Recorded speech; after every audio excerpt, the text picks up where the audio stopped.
farmer says, seems to me there was a tea party in Boston that was illegal too. I have directed Secretary Connally to suspend temporarily the convertibility of the dollar into gold.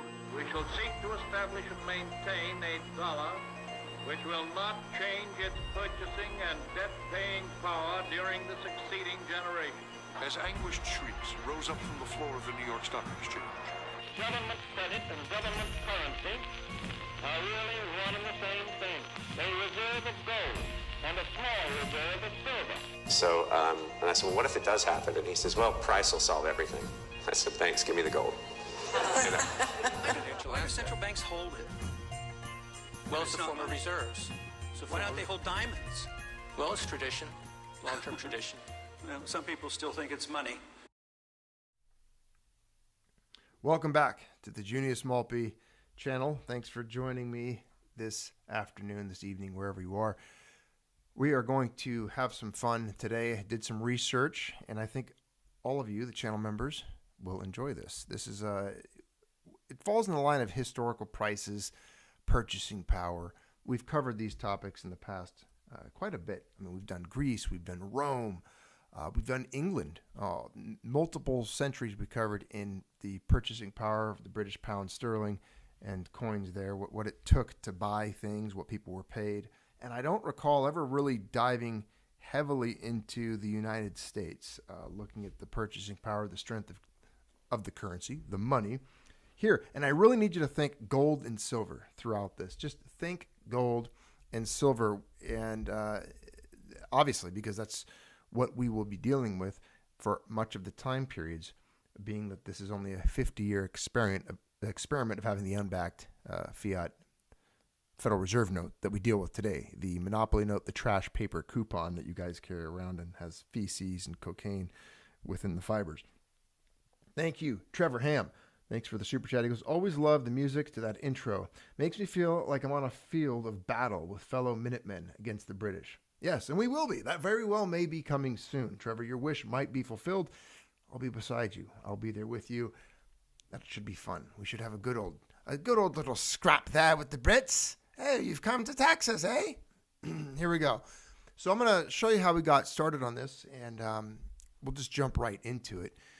I was talking to a friend yesterday and about these things, economic things. We're having one of our usual conversations, right? Just normal, talking about gold and silver, purchasing power, the state of the country, the state of the world, where things are headed, where things have been.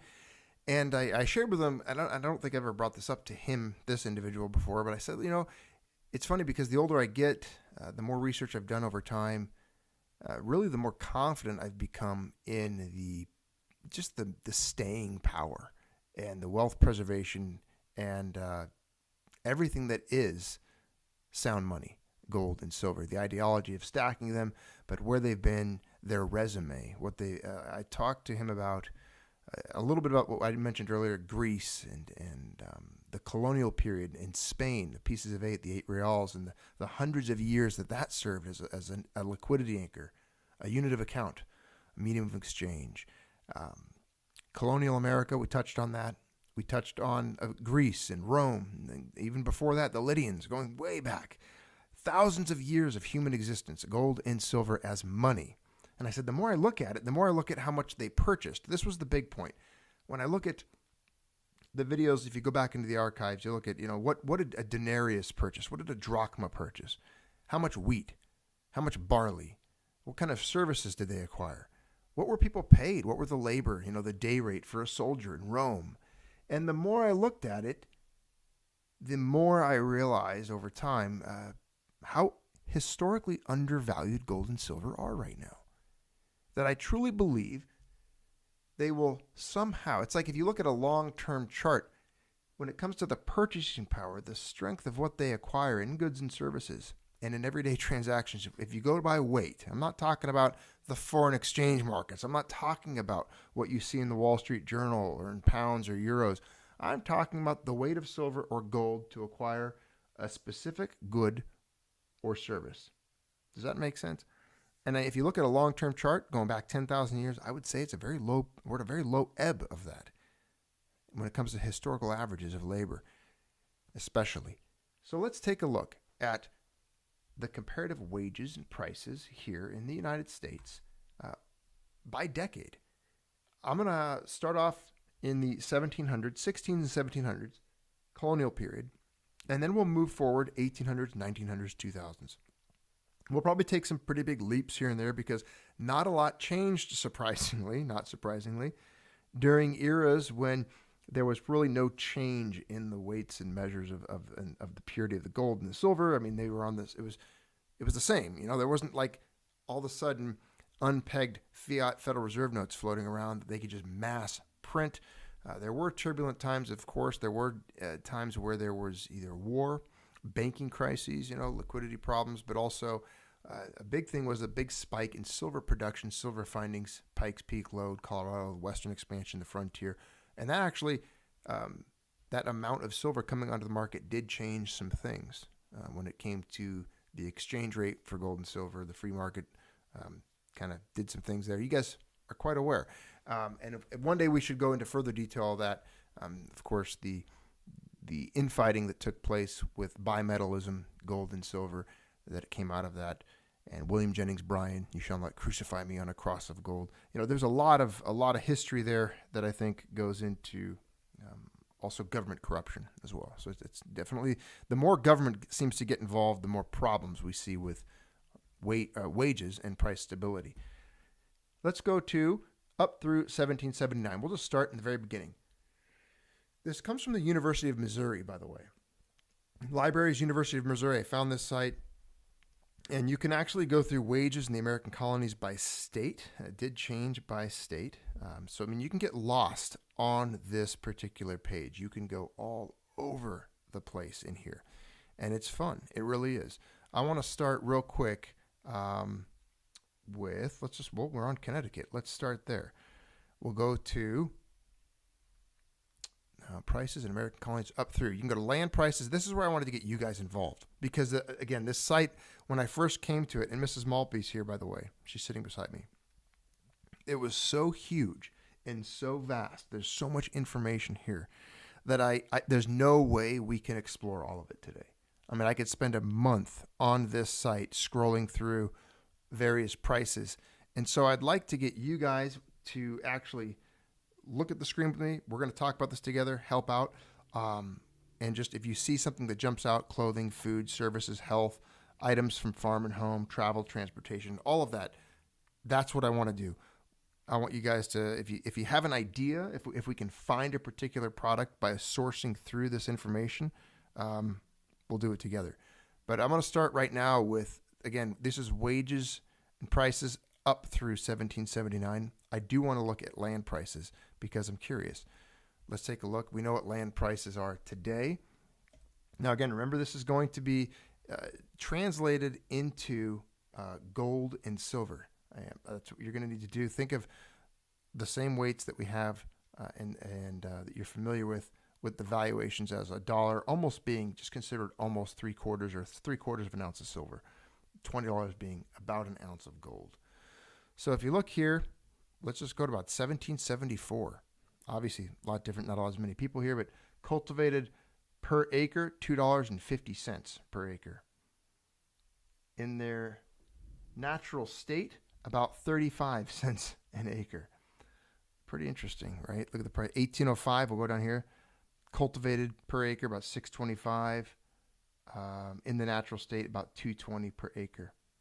The lowest limit of public lands, $1.64.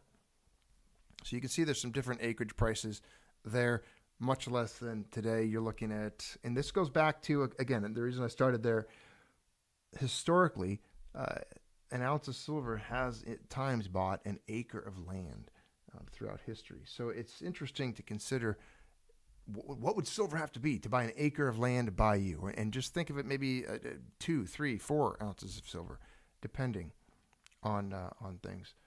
Let's go through to food. Okay, we're talking a lot about inflation, CPI. This is in the 1700s. We'll start with Massachusetts. Some of you might be there. So let's go to dairy products real quick. Not a lot has changed in the production of milk, I would imagine. You have cows, you have guys that feed them, you have guys that milk them in buckets, and they go places, right?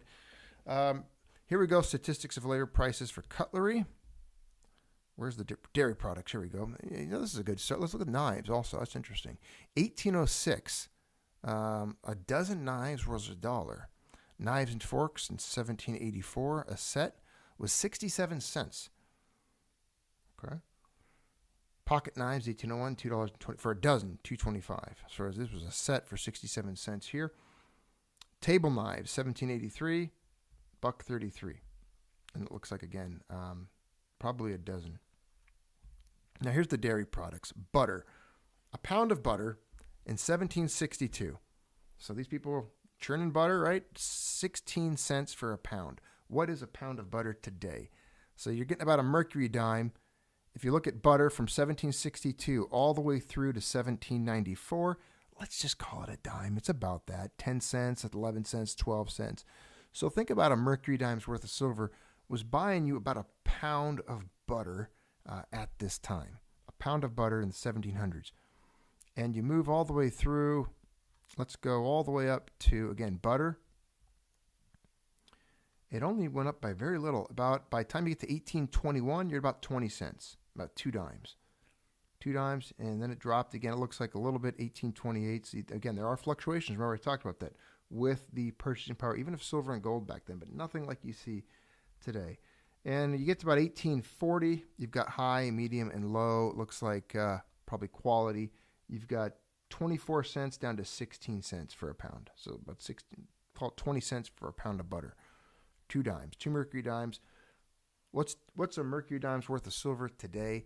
Let's go check real quick on Coinflation, and that'll help us out. I'm going to keep that open just because it's good to have the right in front of us, the dollar amount. Where is my coinflation.com? Can never find it.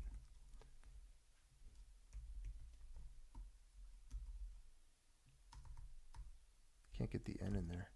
There we go. Coinflation.com. Scroll down here. Mercury dime is in silver. Where we got? There we go. Either of the dimes we can do. They're both the same weights. $1.80. So about $3.60. $3.60 would be the purchasing power of 2 dimes today. Back to our butter prices, right? Let's check on milk. How much is people paying on milk right now? We got cheese too. Cheese, 1802, about 16 cents, 13 cents even for cheese. That's right there. There's your prices for cheese per pound. Again, this is all per poundage right here, just a single pound of the product. Again, down here, 1750s all the way through to about 1802, you've got about a dime for a pound of cheese. I'm going to try to find us, there we go, eggs. Here we go. A dozen eggs in 1838, high quality, 25 cents. You know what? That's comparable. 25 cents. Put that into silver, you've got about $4.50. Look at that, ladies and gentlemen. Ladies and gentlemen. A quarter's worth of silver, approximately $4.50. And if you go back to eggs, all through, it looks like some of them are less. The less quality ones are even 15 cents. So, you can see that when you go to the store now. You ever look at the egg? I was just shopping for Mrs. Maltby earlier, so I got this memorized. She was working, and I was looking at eggs. And no joke, what do you see? You see that price range right now. It's like the cheapest cartons are for a dozen, maybe $2, $3, up to, and then you'll see the ones that are like, free range, open, no cages, organic, live on grass. Each chicken has a name. And then they're like, $5, $6 for a dozen. So you're looking right here at those same prices, I would argue, in silver. You go back to, again, 1758, it fluctuates. You've got 7 cents to about 11 cents. We'll call the dime about, that's that $1.80 range. You get up here, 1819, high quality.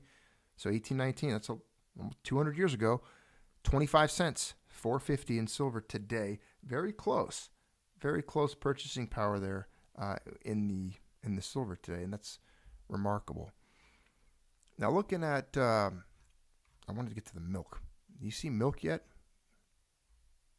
Are these dress goods?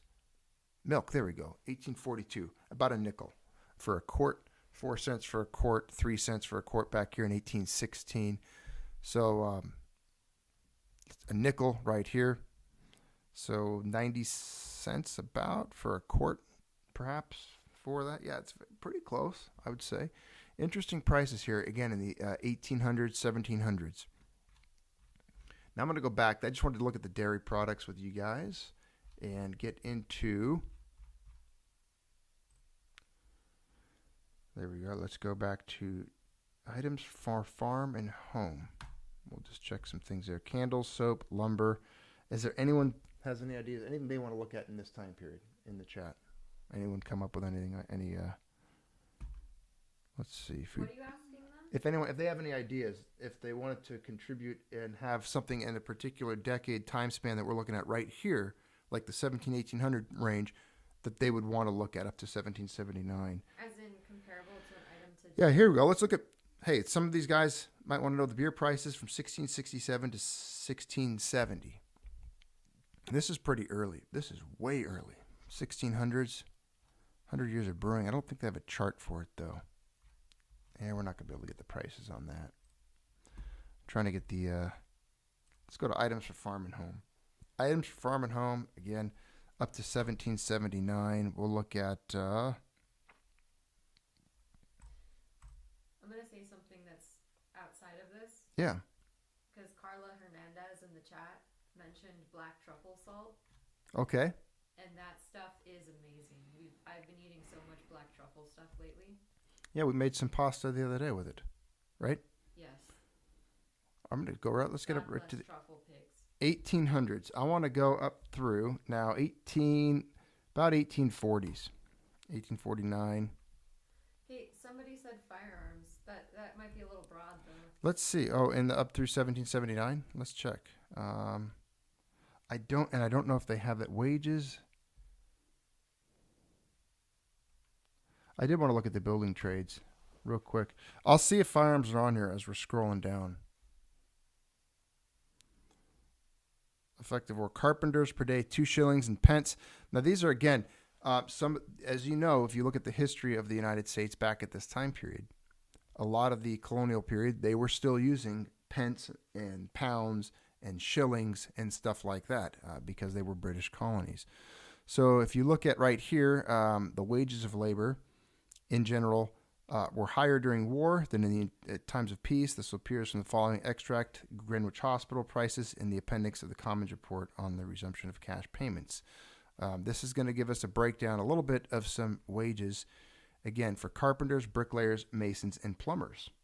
Obviously, technology changed a little bit, materials changed a little bit, but this will give you an idea. I've shared with you what the size of a shilling. It's roughly, I mean, you could almost say it's roughly the size of a silver quarter. Almost. About between, I'd say between a quarter and a mercury diamond in weight and size. I don't have it off the top of my head. I don't have that memorized. But you look at carpenters per day, 2 shillings, 6 pence. No, 2.5 shillings in 1730. Bricklayers, similar. Masons, the same. Plumbers, looks like you guys were raking it in back then. You guys made a little more. Of course, you get paid to go where the poop goes. So 3 shillings there for a plumber. Moving up to about 1790, prices don't look they changed too much. Plumbers look like they got a raise. 3 shillings and 3 pence. Bricklayers, 2 shillings, 4. And masons, 2 and 10. Again, interesting to look at wages for the back then building trades. Agricultural wages, average family income by occupation, England, Wales, 1688. Let's just check this out. Average family income. Okay, so number of families, the rank, temporal lords, spiritual lords, heads per family, average family income. So most of us were probably down here. Persons in offices, we can go to that. Let's see. They had heads per family, 6, about 120 pounds a year, a pound being 0.2354 ounces of gold. So 120. That'd be interesting. 0.2354 times 120. About 28 ounces of gold would be this category here. The persons in office. So this tells you the number of families that would probably fit into that category, how many they had per family. This is the average income, about 120 pounds. That's the pound symbol you're looking at right up here. A pound being a pound sterling, 0.2354 ounces of gold. So these people are making 28 ounces, 28 and a quarter ounces of gold. At today's prices, that would be roughly, let's just put it at 1950, about $55,000 a year. Now, these were pretty well-to-do individuals. I'm guessing gold is today undervalued. In order to be in this part of society with what these people made, the way they lived, if you know just this time period, it's like a gentleman, for example. They don't live like, if you look at someone who makes $55,000 today in America, it just doesn't cut it. I mean, that's lower income in some places you can't barely make it with the way prices have gone with inflation and everything. You look at a person making 280 pounds sterling a year. Again, you look at that and turn it into gold and then convert that into fiat today, you start to realize quickly how undervalued, how low gold is compared to today. Coming down here, let's see, artisans. I mean, you look at now, okay, laboring people and outservants, cottagers and paupers. Again, very, very little. You look at average family income. How many pounds sterling did these people make? Very little. These people, again, oftentimes were not paid and would not have seen gold. They would have been paid at the largest coin they probably would have transacted in would have been similar to the size of a silver dollar or a British crown. But very often these people saw very little gold. Let's go down to the more of the income bracket of people I probably hang out with, laboring people and outservants. I'm going to go with that. They make about 15 pounds per year. Again, 15 times 0.2354. So that person makes about 3.5 ounces of gold per year. That's it. That person's getting paid 3.5 ounces of gold per year. Do the math on that at $19.50 an ounce. I mean, who do you know that can live on $6,885 a year? Because that's what that would be today. Again, looking at what these people, that just going on their wages, because they bought everything else. They bought milk. They bought eggs. That they had to live and pay rent. They had to pay for things, costs, having their horses shod. There were other things that we don't have in common with the people of this time period. But think for a moment on $6,885 a year. That's all they had. If you gave them the equivalency of gold and silver today, and that's just in gold. So I'm doing the sovereign translation here, looking at it if it were in gold. Obviously, it would be different with the exchange rate in silver and what their silver pay would have been at the time. But again, these are the wages all here in British pounds in this second column. And it looks like the average, if you average all of these different incomes, temporal lords, spiritual lords, baronets, knights, esquires, gentlemen, persons in offices, everything, freeholders, farmers, you go all down here, it's about 32 is the average of all persons, and that's averaging, looks like 5,500,000 working persons. 32 being the average amount of British pounds, so 0.2354. That's an average of 7.5 ounces of gold per year. 7.5. So that's just 7.5 times 1950 again. Looking at that's $14,625. Again, that should tell you that there's an issue, right? There's a problem with how much people are paid and the equivalency of metal today. I would say that the wages we're getting today, the amount of metal we can get for them, it's on sale. This is one of the points that I make when I think that silver and gold are at historically low prices when it comes to their translation into fiat. I mean, when you look at what we can get them for today, but what they used to be able to buy, if there's some kind of a settling out, because we're going to go forward, we're going to look at other time periods. Let's jump all the way up to about 1900. All right. I'm going to go to wages. All right, wages, 1900, women's wages. They break it down into all different categories here. Obviously, things have changed in history there. Manufacturing wages, wages in industries, wages in job earnings, 1905. Wages in California, teacher salaries. We could look at that. Let's look at wages in manufacturing industries, 1900. Take a quick look here. Rates per week.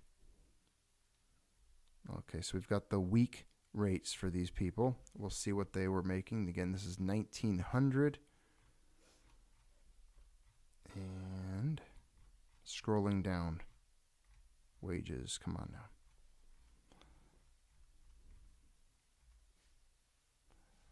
Location, industry, manufacturers, employees, and wages. I'm getting there. Textile. Okay. Rates, carpet, males, females, glass, miscellaneous, bakeries, industries. There's the rate for. I wonder how much is that per day? In the several industries, the number of distinct occupations for which separate tabulations are made is as follows. They had a big chart on this one. 1900. Up to, here we go. Manufacturers. Rates per week in dollars. Here we go. Males in a glazed kid factory. All right. Rates per week. So the number 58, you got $15 to $20 per week. In 1900. In 1890, you had, okay, so this year you had 15 to 20 rates per week, and they had 2%, 3.5%, 5.4. There's a marked reduction in the higher priced labor. This is due to changes which took place during the past decade in the manufacture of leather. For example, the reduction in the number of beamsters, skilled workmen who removed the superfluous flesh from the hides with a slicking machine as a result of the introduction of machinery. Yes, this brings up a very good point. The Industrial Revolution streamlined and made a lot of things more efficient and actually changed a lot of the labor and compensation for people that worked in various industries that began to incorporate machinery, like farming, manufacturing, and like they're discussing here with leather production. But it does still give you a good idea and a good insight into what people perhaps made rates per week in dollars, $3.50 to $3.99. The actual number at rate specified. So the number of employees, 1890. Determine how large a proportion of the total number of employees is receiving as much pay. So it tells you the number of employees that were basically listed at making that, because there was I'm guessing, it's similar like a pay matrix. In any business, you're going to have people of different wage categories, ranks, seniority, longevity, things like that. But again, you're looking at people that were making very different different pay compared to today. When you look at making just like Henry Ford, for example, what was it, $5 per day for his employees? Yeah.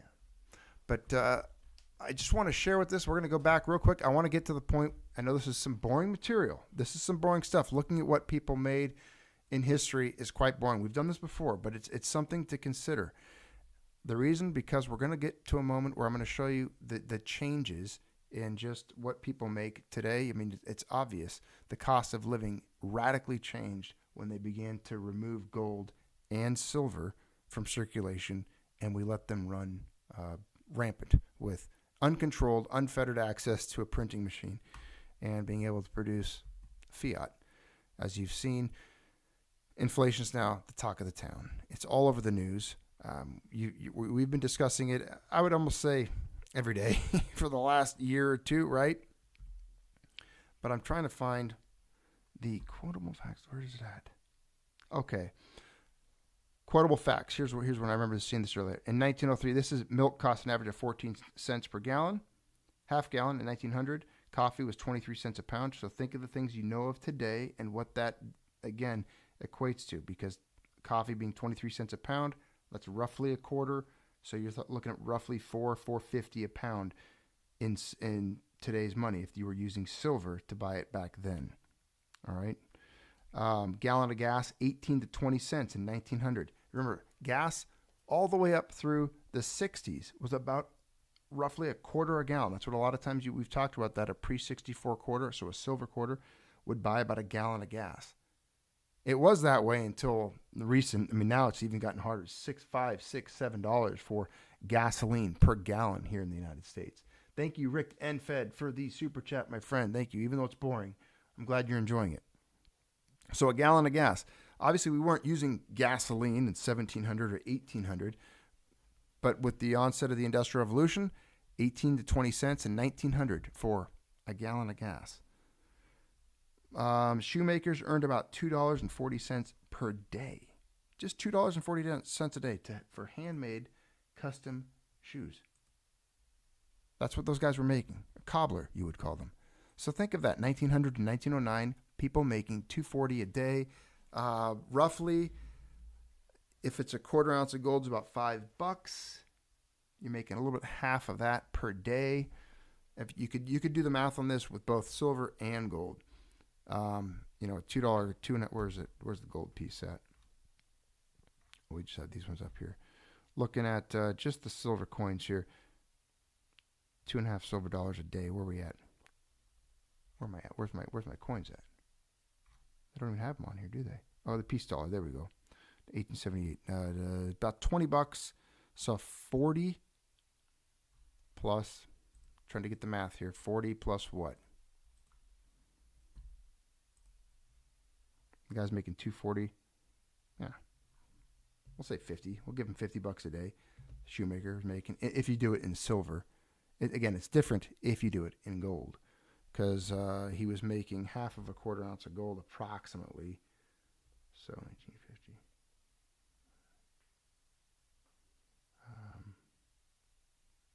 He's making about $243 if he had switched his money into gold. Today, the equivalency of $240 in gold or $50 in silver, which again gives you an idea the disparity of gold and silver prices when you start looking back historically like this. So just for the shoemaker alone, just take that shoemaker's wage in 1900, 1909. That equivalency, roughly, this is a ballpark, was about $243 in gold today, or roughly $50 in silver today. So you can see gold coming up, right, worth more. Obviously, so any of you would say, I'd rather be paid $243 to work a day than $50. So gold's kept up with it. Silver being much more suppressed with a lot more upside. Again, this is a good way to look at, how much silver and gold in their compensation have changed over time, because they've obviously bifurcated. They've disconnected. They're not parallel anymore. They're not running. There's not an exchange rate 16 to 1, or that you can do at your bank. You can't take your $2.40 in with your other $2.40 you made last week and try to get like a $5 gold piece at some point. If you could take in $2.50 and $2.50, you know what I'm saying? They're just that was the capability back then. Public school and teachers earned about $40 per month. Pretty hefty pay. That's 2 ounces of gold essentially per month. For a teacher, 2 ounces of gold. Do the math on that. 1950. Who do you know that's a teacher? And then ask them if they, $3,900 a month. That's pretty reasonable today. For some teachers, I guess, they work till 3, they get summers off, whatever. But obviously for back then, I would say that was a pretty good amount of pay. They lived on it. Carpenters earned about $750 per year. Engineers earned about $1,000 per year. Many of you can relate to this, so let's do the numbers. $750 per year. If you're a carpenter, you know someone who is, they're framing houses. That's to say, that is when teachers actually taught. Oh, yeah, Today, that's when teachers worked hard. Just for being dumb. And they taught the kids like Latin and arithmetic, really good grammar, history. Yeah, you could bring up a lot on the quality of the teaching back then. Yeah. The carpenter that I just mentioned, again, this is 1900 to 1909.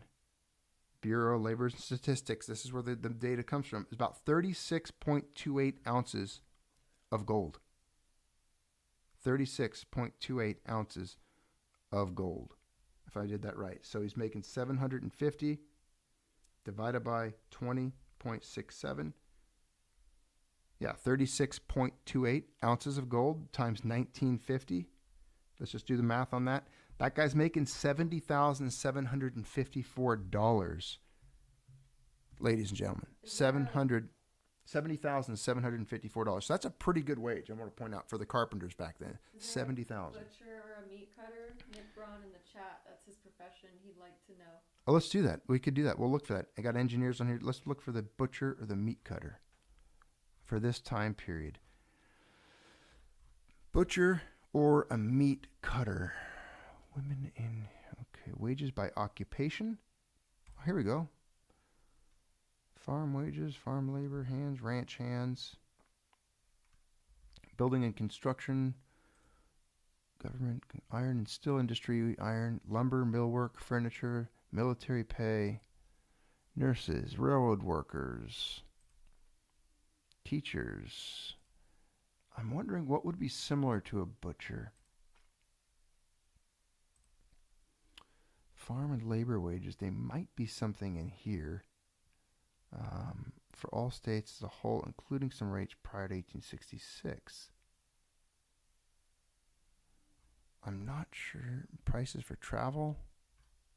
There's beef prices, 1909. Education prices. This is prices, housing, land, health, services. Nope. By occupation. I'm not seeing anything for average pay in 100 common occupations. Now, here we go.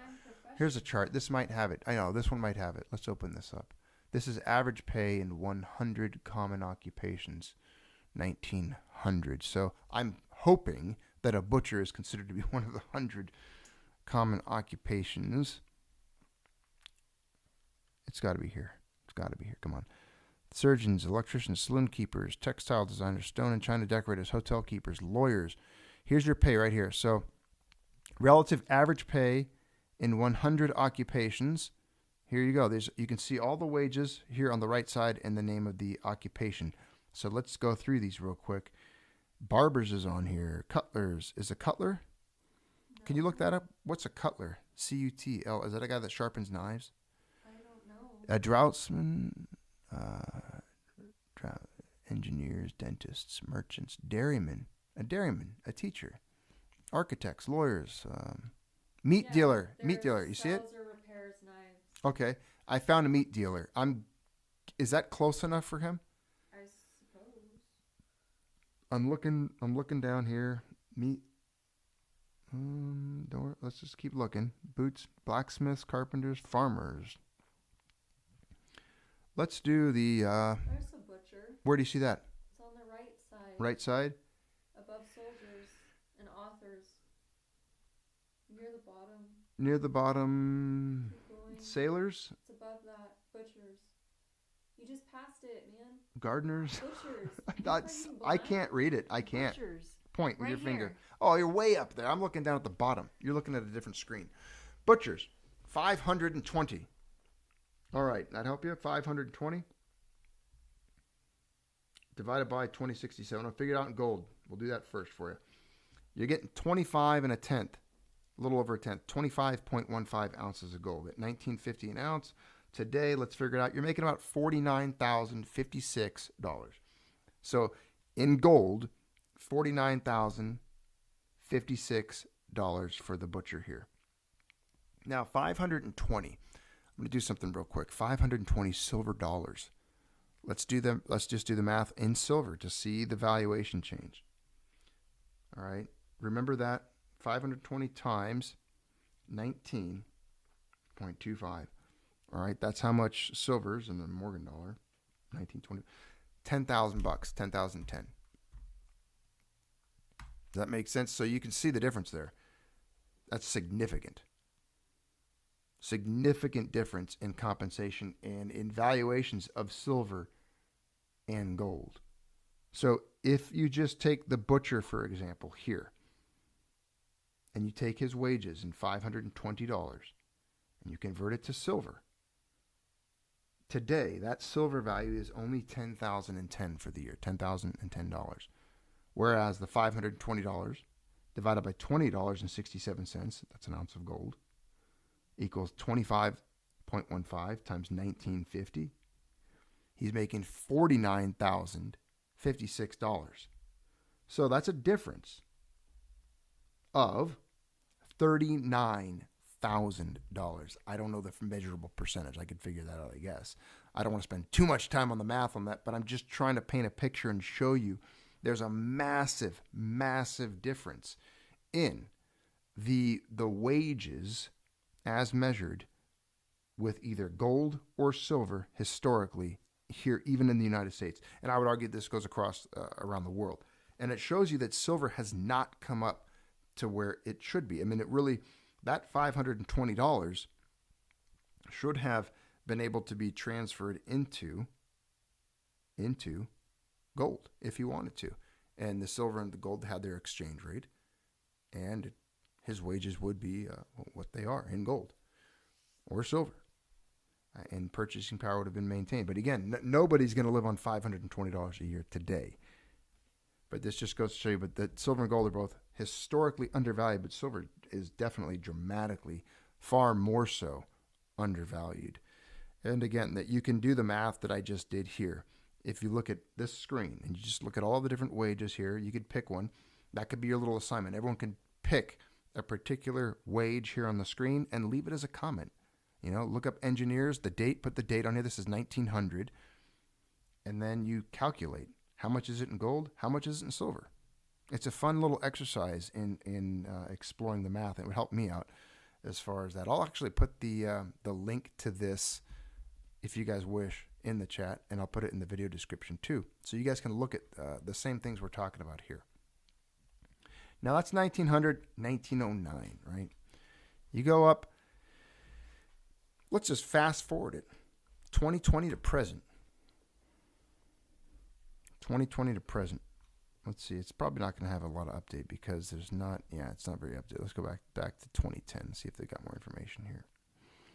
Well, we've looked at minimum wage, and I've talked about that before. Minimum wage, if you transfer into silver, and you look at what it was when it first came out, it's like $24. If you transfer it and translate it into silver today, minimum wage when it first occurred in the United States, not that I'm for it, not pro minimum wage, I'm just telling you, using this as an example, it's roughly, I think, $24 an hour today. Minimum wage when they first did it, if it was transferred into silver.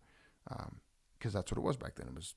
They were being paid with silver currency. Silver certificates were being used then, and the change that we all used, dimes, quarters, $half dollars, dollars, were all silver. Looking at food prices, we can look at wages. Here's some quotable facts for the 2010 to 2019 decade. This is something we can all look at and relate to because most of us can recall this. Minimum wage, $7.25 per hour. Nothing, right? Personal income per capita in the U.S. was about $40,000 a year. So much less than even some of the wages we just looked at on the last screen. The personal income per capita in the U.S. at $40,000. A lot of those people, if you transferred their wages and you translated it into gold and then again calculated that to the gold price today, and even during that time period, it's a lot different because in 2010, gold was still trading at, pretty high values, right? In 2011, it hit its high for a long time. But again, this is back then, those historical numbers we're looking at was outside of massive manipulations in the metal prices. And we didn't have the Fed yet. The Federal Reserve System wasn't there. The central banking, all the corruption that brings, all the centralization of wealth, all of that. It didn't happen. It wasn't there yet. And I'm not saying people were innocent. There was still shady things happening, but it just wasn't at the level you see it today. Look at new car costs though. Just in 2010 to 2019, a new car was about $23,000. You can't touch that today. You can't even touch that today. $23,000 in 2010. Unbelievable. 19.5% of U.S. households in 2010 had 3 or more vehicles compared to 2.5% in 1960. Gas was $2.79 in 2010 A little bit different today. Yeah. It was close to that. It was less than that when Trump was president. I'm just getting that. Look, I know other circumstances, other stuff, but still, it's interesting how Brandon was able to double that. Coffee costs an average of $3.85 a pound. We just looked at that a minute ago. What was it? It was like a quarter, like less than a quarter, which was about $4 in silver. And even back then, that's the translation was pretty close to that. So silver holding its value there with coffee. Out-of-pocket expenditures average about $970 per person. This was 13.7% of the total. This is healthcare. In the total, $7,000 per capita charges for healthcare. That's something you don't see as much in the other numbers is a lot of the healthcare costs. Although you can look up what nurses were paid, doctors were paid, things like that. Even tuition, you could look up tuition in some of those other archives there. But again, you look at just the costs of food. You look at wages by industry. Let's go here. Agricultural wages. Let's see. Again, teacher salaries. We looked at that. What were they making again on the last one? 2005 to present. So you can look up teacher salaries here. Let's see. I don't know. Salary benchmarks and rankings. Missouri salary rankings. Superintendents and teachers. They were making about $40,000 on the last one we looked at, right? In gold. If you did it in gold, right? It was about $40,000. So they're doing pretty well. They're still in that neighborhood, making about 50 to 60. So it's close. This is just a year ago, 2020, 2019. So again, gold's held very well. I would use today's little study. I'd say going through all of these numbers, looking at these historical amounts for gold and silver, I would say that if anything, what I get out of this is how historically low right now the price of silver is compared to what our standard of livings are, what we are paid, how much fiat we have to buy it. If that even makes any sense at all. Point is, silver has not kept up with wages. It has not kept up with a lot of the goods and services. When you start diving into these, that doesn't mean silver's not good. It just means that it's on sale. It's definitely discounted right now. It's like it's not going to get any cheaper when you look at all of the facts that we've been talking about recently about the supply side of it, the increasing industrial demand. I mean, it went from being super copper, tiny tin, something that wasn't as in much demand, to being a highly relied upon industrial metal. Whereas, again, we'll use the same argument. You look at gold, a lot of the gold that exists, that even the stuff that was in coin at these time periods, it still exists. It's in bar form, it's in ingot form, it's held in vaults, it has not been destroyed. A lot of the silver from these time periods and silver that was used in industry has been destroyed. So again, back to the discussion we have oftentimes on an increase in the use of silver, but also a decrease in the availability of supply, an increase in the demand for it. So there has been, in my opinion, a change. Something's got to give. There's been a change in how silver's viewed globally. Its role, obviously, it's not being used as money anymore. It's not being held in vaults or in change drawers. But that too could change. Times change. History changes. I mean, you've got this wages and prices by decade goes all the way back to the 1600s, 1800s, 1900s, up through the 2000s. So you can explore it. You can look at it. And even today, we might enter a time period where these prices do change, or they're tied to something else. But I would say that when I look at this, again, I'll make that point. I want to make that point and drive it home, is that I do believe gold has done a much, as far as gold's done, has kept up with everything, and it's got a pretty good track record of maintaining. And I think that's why it has the reputation that it does on being such a good and reliable hedge for inflation.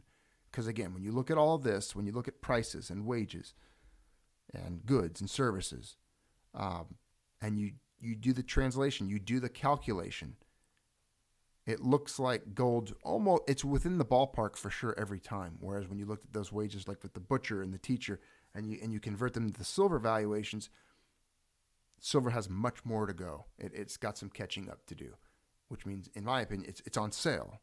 It's much cheaper, historically speaking, if that makes sense. It's much cheaper, historically speaking. Food and fuel prices, again, you can go into detail on all of this. You can look at, you can spend hours on this site looking at these wages, looking at what people were paid, and make these comparisons. And it's fun. It's a neat little exercise. Again, I'll put this link down below.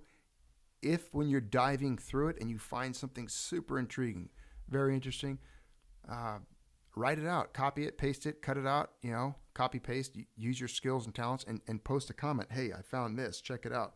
Housing at this time of year or at this decade was this cost or, this particular good or service, this particular salary, and post the date, put it in there. It'll help everyone out, especially if it's stuff that you guys find a little nugget of truth. Go for it. But thanks for tuning in. I wanted to share this with you guys. I wanted to bring it up. I wanted to take a look at it together. So that's why we did what we did. I mean, this is one of those sites where I think we can come back to it. I did save it because I'm sure I will see it in the future, and I will want to discuss it. I might use it when looking at a particular coin. I might bring up a couple of slides on this page just to look at what it purchased back then. Thank you, Phil Suttle. Thanks for the super chat, my man. Thank you. I appreciate it. I know this was some boring content, and I appreciate you guys sticking it out with me. Maybe we'll come back. Maybe we'll look at some news tonight. We'll see what's going on. I'll see what Mrs. Maltby's up to. And Junius woke me up. Mrs. Maltby was trying to take a nap. Her head was just laying on the desk here. She was passed out. She's tired, girl. But alrighty. Hey, sorry for the ramble. But thanks for tuning in for another Junius episode. Some history, looking at coins, looking at, just the values of these things. I think it's good to look at, good to understand, good to measure things against. Take care of yourselves. Yeah? Anything to close out, Ms. Maltby? No, I think what happened was the ibuprofen, I took a Benadryl in it. Oh, because you're back. Yeah. All right. Well, you guys have a good night, and I appreciate all of you being here. Take care of yourselves and be well.